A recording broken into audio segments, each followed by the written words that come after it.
Welcome to the Persuasive Leadership Session, and thank you to the team that put together the event.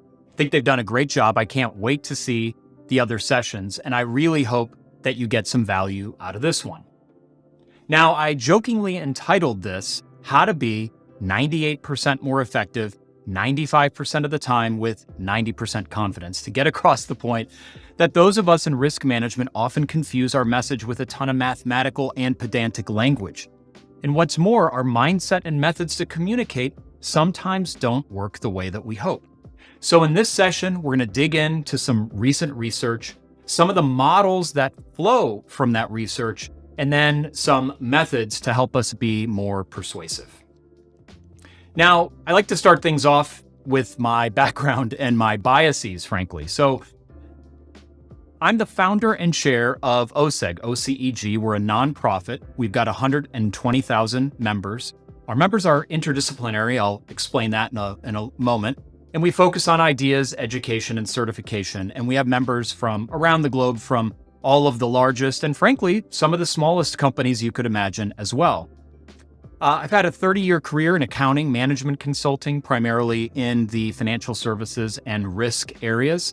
I was a technologist, I was a programmer, and was part of the first dot-com boom as a startup founder, and now to this day, a startup investor.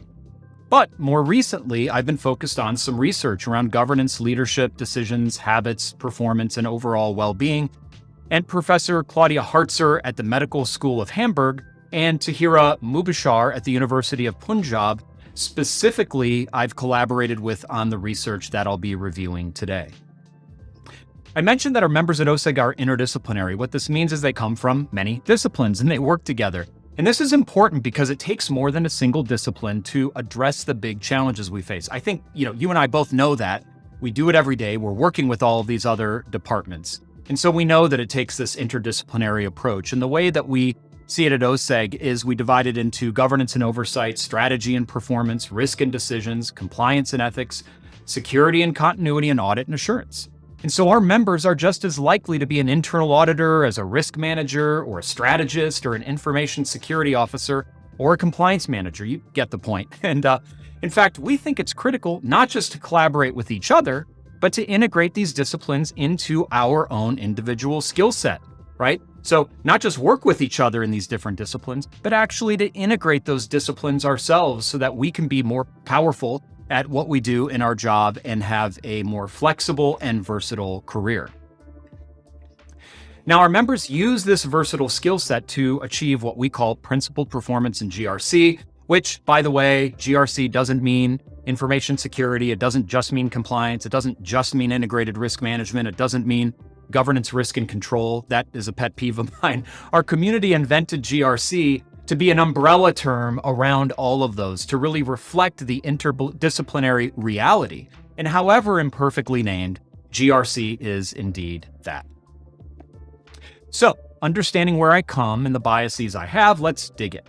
So today, this is kind of an agenda or a map. I'm going to first quickly present some context around the problem about communication and persuasion challenges we face in all these disciplines. And yes, as a former programmer, I start lists with the number 0. So second, I'll present research to understand how to address these challenges. Then I'll present some models and finally methods that flow from all of it. So let's begin. Some context. Over $1 trillion of values destroyed every year because of unprincipled corporate misconduct, mistakes, and miscalculations. Some people peg this number as high as 10 trillion. In fact, I think I saw recently that the Fraud Association was saying that just fraud might be as much as $5 trillion annually. So it's obviously a huge number. And our peers count on us to lead the way to solve this problem. You and I protect value with our governance, risk, compliance, audit, legal, and security roles. And some call us protectors because of the work that we do.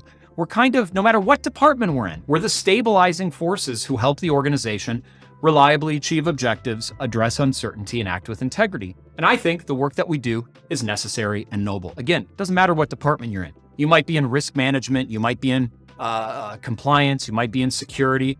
And by the way, in